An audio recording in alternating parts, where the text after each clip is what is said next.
बारामतीची पोटनिवडणूक काँग्रेस लढवणार आहे असं त्यांच्या प्रदेशाध्यक्ष हर्षवर्धन सपकाळ यांनी जाहीर केलेलं आहे। आपल्यासोबत बारामतीतले संभाव्य उमेदवार आहेत। आपल्यासोबत आहेत वीर धवल गाडे, आकाश मोरे आणि वैभव बुरुंगले।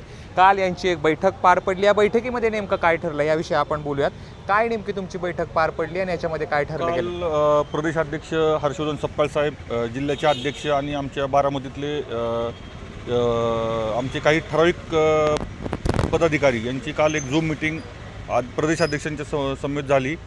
त्यांनी जे काय आदेश करायचे होते आम्हाला ते केले। निवडणुकी संदर्भात ही निवडणूक कशी लढायची किंवा काय करायचं, काय पुढील सगळ्या रणनीती संदर्भातली एक छोटीशी ती मीटिंग होती आणि त्याचा समारोप सगळ्या वरिष्ठांकडे आम्ही तो काल सगळा पाठवलेला आहे। प्रदेशाध्यक्षांकडे पाठवला आणि तो वरून तिथं आमचा दिल्लीला काल ते गेलेला आहे आणि त्या हिशोबाने आज त्याचा निर्णय आपल्याला आज किंवा उद्यापर्यंत आपल्याला फायनल निर्णय कळेल।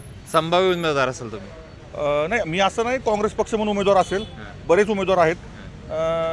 पदाधिकारी म्हणून आमची मागणी अशी होती की बाकी इकडून तिकडून उमेदवार आणण्यापेक्षा जे कोण कार्यकर्ते आहेत जे काम करतात, छोटा कार्यकर्ता असेल किंवा काय असेल, अशा कार्यकर्त्याला उमेदवारी काँग्रेस पक्षाने द्यावी। बारामतीमध्ये जे कंटिन्यू इथं काम करतात अशा लोकांना द्यावं असं म्हणून उमेदवार आहे। काँग्रेस पार्टी म्हणून उमेदवार असेल, काँग्रेस पार्टी म्हणून उमेदवार असेल, बरोबर आहे। मात्र कशा पद्धतीने लढणार? वरनं बळ मिळणार का? बळ मिळालं तर इथले लोक स्वीकारणार का? जसं आता आमच्या सहकार्याने सांगितलं की आमची काल मीटिंग झाली, त्या मीटिंगमध्ये हर्षवर्धन सपकाळने क्लिअर केलेलं आहे की जिल्ह्यातले बरेचसे लोक येतील। तसंच जे काय प्रिस्क्राईब केलेले गव्हर्नमेंटने की एवढा एवढा खर्च करू शकतो, तो खर्चाचं आमचं नियोजन आम्ही आमच्या पद्धतीने करू आणि अत्यंत ताकदीने, म्हणजे निवडणूक ताकद आहे काँग्रेसची? अगदी आहे ताकद। काँग्रेसमध्ये नसले तर काँग्रेसच्या विचारामध्ये आम्ही नेहमी म्हणत असतो, काँग्रेसमध्ये किती लोक आहेत त्याचं महत्त्व नाही, त्यांच्या डोक्यामध्ये किती काँग्रेस आहे। म्हणजे काँग्रेस असल्यामध्ये राज्यघटना आहे, राज्यघटना असलं म्हणजे सर्व धर्म समभाव आहे, सर्व जातींना जे काही मागणी आहेत आरक्षणाच्या वगैरे त्याला मान देणारे आमचा विचार आहे आणि हा विचारच काँग्रेस आहे। हा फक्त आम्ही लोकांपर्यंत पटवणार आहोत, लोकांपर्यंत जाणार आहोत। तुम्ही 2014ची देखील निवडणूक लढवली, जसं वीर धवल गाडे आहेत जे संभाव्य उमेदवार आहे, तसं तुमचंही नाव आहे आणि वैभवजींचं देखील नाव आहे। कशा पद्धतीने बघता पुढची लढाई? कसं आहे, हे इलेक्शन तसं भावनिक आहे आणि त्याचबरोबर तुम्हाला मान्य आहे? अगदी आहे, त्याचबरोबर कर्तव्य पण आहे। आम्ही कर्तव्य करणार आहोत। आता कर्तव्य तुम्ही विचाराल काय करणार? जो काय अपघात झाला त्याचं पूर्णत्वाकडे गेलेलं आहे का? जो रोहित पवारांनी विषय उचलला, राहुल गांधींनी त्याला दुजोरा दिला आणि कर्नाटक सरकार राज्यामध्ये FIR होतो आणि आपण गप्प बसलो इथे बारामतीकर त्यांच्या घरातले लोक, याचा कुठं वाचा फुटणार आहे का? म्हणजे अजितदादा फक्त तालुक्याचे कोणाचे पती नव्हते, कोणाचे वडील नव्हते, ते सगळ्या बारामतीकरांचे एक प्रमुख होते, एक घरातला माणूस होता, वडील होते, भाऊ होते, मुलगा होता। ह्या सगळ्या बारामतीकर यांचा काहीतरी मृत्यू झाला, त्याचा काहीतरी छडा लागावा, ते पुढं जावं, यासाठी आमचा हा उमेदवारीचा प्रयत्न आहे। आणि मी नेहमी म्हणत असतो की आमच्या ग्रामीण भागामध्ये अशी म्हण आहे की बागायती भागात कुणी 100 टन ऊस काढतं, जिरायती भागात जर चांगला परफॉर्मन्स दिला किंवा चांगला ऊसाचं टनेज काढलं ह्याला महत्त्व आहे। तसं आमचं एक प्रामाणिक कळकळ आहे, सगळ्या गोष्टी होत राहणार आणि आम्ही त्या पद्धतीने ठामपणे जो काय वरचा आमचे लोक आदेश देतील, कोण उमेदवार देतील, त्या उमेदवाराच्या पाठीमागे आम्ही ठामपणे उभं राहणार आणि अत्यंत प्रखरतेने चांगलं काम करून दाखवणार। काल बैठक झाली, तुम्ही तिघं देखील होता, किती जणांच्या मुलाखती झाली? आम्ही इच्छुक उमेदवार बरेच जण आहे, 6-7 जण आहे, सगळ्यांच्या मुलाखती झाल्या तिथे। हर्षवर्धन सपकाळ साहेबांनी पण आम्हाला गायडन्स चांगलं केलेलं आहे आणि एक निवडणूक न बघता इथे काय आहे की राष्ट्रवादी पक्ष हा भाजपबरोबर आहे। कुठला राष्ट्रवादी? अजितदादा पवार साहेबांचा गट जो आहे तो भाजप। आमची विचाराची लढाई ही भाजपच्या विरोधात आहे।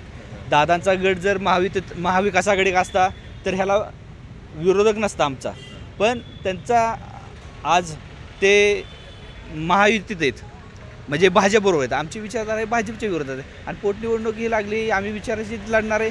कोणीही उमेदवार देतील तर त्याच्याबरोबरने आम्ही राहणार आहे। आमचा जो महाविकास आघाडीतले काही घटक पक्ष आहेत ते आमच्याबरोबर येतील आणि त्यातला महत्त्वाचा पक्ष जो आहे तो बिनविरोध करण्याच्या तयारीत आहे, तो विनंती करतो आहे की बिनविरोध करा। राष्ट्रवादी काँग्रेस शरदचंद्र पवार पक्ष त्यांच्या मागणीकडे कसं बघतो? नाही, त्यांची आता त्यांचा वैयक्तिक प्रश्न आहे, त्यांनी काय करायचं, त्यांनी महाविकास आघाडीकडे राहायचं का महायुतीत जायचं, हा त्यांचा प्रश्न आहे। आता तो आमचा प्रश्न आहे, ते त्यांनाच तुम्ही प्रश्न विचारा की त्यांनी आता कुठं राहायचं। महाविकास आघाडीवर राहायचं असेल तर ते आमच्याबरोबर येतील आणि जर महायुतीत जायचं ते विलीन होतील त्यात। विधानसभेला देखील 29 हाच क्लेम असणार काँग्रेस जागा लढवणार म्हणून. अगदी बरोबर. आता जर आमच्याकडे जर आलेलं आहे 3 वर्ष, आता इथून पुढे 3-4 वर्ष राहिलेले आहेत विधानसभेला, तर आम्ही आता ह्या इलेक्शनपासून तयारी करणार परत विधानसभेची. आम्ही निवडून आलो तर ठीक, वेल अँड गुड. नाही आलो तर आम्हाला संघर्ष नवीन नाही आहे. आम्ही वर्षानुवर्ष संघर्ष करत राहिलेलो आहे आणि संघर्षातच आम्ही हे करू. कारण की गरीब लोकांची बाजू घ्यायची ती संघर्ष करायचा, दबलेल्यांची बाजू घ्यायची ती संघर्ष करायचा, आरक्षणाचा विषयी काही बोलायचं तर संघर्ष करायचा. हे संघर्ष आमच्या 5वीला पुजलेला आहे आणि आम्ही संघर्ष करत राहू. मान अपमान कायमस्वरूपी फुली दिली. आमच्या घरच्यांनी सांगितलेलं आहे की राजकारणामध्ये लोकांच्या हितोपयोगी तुम्ही जर काम करत असाल तर कायमस्वरूपी तुमची मान आणि अपमानावर फुली मारून टाका. तशी आम्ही मारलेली आहोत. राष्ट्रवादी काँग्रेस शरदचंद्र पवार पक्षाची भूमिका काय वाटते? ऐका ना, राष्ट्रवादी शरदचंद्र पवार पक्ष आम्ही सगळे महाविकास आघाडी म्हणून 2 इलेक्शन लढलो. ज्यावेळेस एखादी भूमिका कुठल्याही त्यांची घ्यायची असते तर त्यांनी ती समविचारी घेऊन आमच्या सगळ्यांना विचारात घेऊन त्यांनी घ्यायला पाहिजे होती. ती त्यांनी परस्पर घेतली. तो त्यांचा वैयक्तिक प्रश्न आहे. ते त्यांचे वरिष्ठ नेते, आमचे वरिष्ठ नेते चर्चा करतील, त्याचा विषय नाही. ही लढाई, इथली लढाई जी आहे ही स्वाभिमानी बारामतीकर विरुद्ध भाजप दबावमुक्त बारामती विषय करायचा आहे. ही बारामती जी अजितदादांनी 20-25 वर्षात पवारसाहेबांच्या माध्यमातून आणि जे काही विकास झाला त्या विकास हे कुठंतरी भाजपची कटपुतली न होण्यासाठी ही निवडणूक आहे. बारामतीचे जे कोण नेते आहेत जे भाजपच्या आता कटपुतली झालेत आणि भाजपच्या दबावाखाली जे राजकारण चाललं आहे हे बारामतीकर सहन करणार नाही. कोण कटपुतली झाले? आता बघताय की तुम्ही आता कोण कटपुतली झाले. भाजपच्या कटपुतली झालेले लोक सगळे जे काही पार्टी आहेत ते कटपुतली इथले स्वाभिमानी जनता होऊन देणार नाही. बरेच बारामतीकर आम्हाला या दरम्यान भेटले. ते म्हटले बाबा जे भाजपबरोबर लोक जातील, काही लोक विरोधात आहेत, जे भाजपनं आता सगळं बघितलं आपण.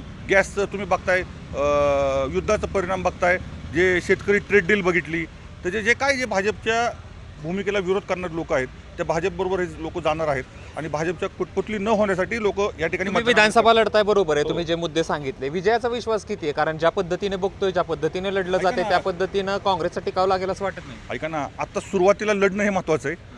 इलेक्शन पुढे जाईल ते आपल्याला समजेल ना विजयाचा विश्वास किती होईल, काय होईल. आत्ता सध्या लढणं महत्त्वाचं आहे, भूमिका कोणीतरी घेणं महत्त्वाचं आहे. कधीपर्यंत निश्चित होईल? हे आता 2-3 दिवस आहेत. 6 तारखेपासून शेवटची मुदत आहे. आम्ही म्हणजे थंडा करके खाऊ असं काँग्रेसचं आमचं म्हणणं असं की सगळं व्यवस्थित सगळ्या लोकांना विचारत, सगळ्या लोकांना त्या पद्धतीने. तर एक 6 तारखेपर्यंत आमचा निकाल, 6 तारखेच्या आत फॉर्म भरायच्या आदल्या दिवशीपर्यंत 2 दिवसात अजून वेळ आहे. उमेदवार ठरेल, भूमिका ठरेल आणि त्या पद्धतीने आम्ही लोकशाही पद्धती काँग्रेस हे लोकशाही पद्धतीने सगळ्यांना विचारपूस करून करणार आहे. भाजपसारखं आलं हुकुमशाही पद्धतीने राजकारण आमचं होणार नाही. सगळ्यांना विचारात घेऊन सर्वसमावेशक या ठिकाणी निर्णय होईल. वाटतंय काँग्रेस 100% लढल? कारण वरिष्ठांचं बोलणं झालं तर काँग्रेस माघार पण घेऊ शकते अशी देखील चर्चा. नाही, 100% लढेल ना. कारण काय झालं आहे आता की सुप्रिया सुळेंनी जे स्टेटमेंट दिलं की आम्ही लढवणार नाही, त्याच्यामुळं हर्षवर्धन सपकाळ साहेब, वडेट्टीवार साहेबांना काहीतरी विचार करावा लागला आणि त्यांनी हायकमांडकडे आमचा निर्णय पाठवलेला आहे. तिथून ग्रीन सिग्नल आल्या तर 100% लढणार. का काँग्रेस लढणार नाही? आज देशात काँग्रेसच लढतंय, दुसरं कोण लढताना दिसत नाही. त्याच्यामुळे काँग्रेस लढणार 100%. तर हे होते काँग्रेसचे संभाव्य उमेदवार आणि इथले पदाधिकारी. यांचं म्हणणं असं आहे की आम्ही निवडणूक लढू. आता याच्यामध्ये खरंच हे निवडणूक लढतात का आणि विजयाचा विश्वास यांनी व्यक्त केला असला तरी कशा पद्धतीनं ही निवडणूक पुढे लढली जाते हे पाहणं महत्त्वाचं असणार आहे. कॅमेरा पर्सन जीवनसह जयदीप भगत, ABP माझा, बारामती. ABP माझा, उघडा डोळे बघा नीट.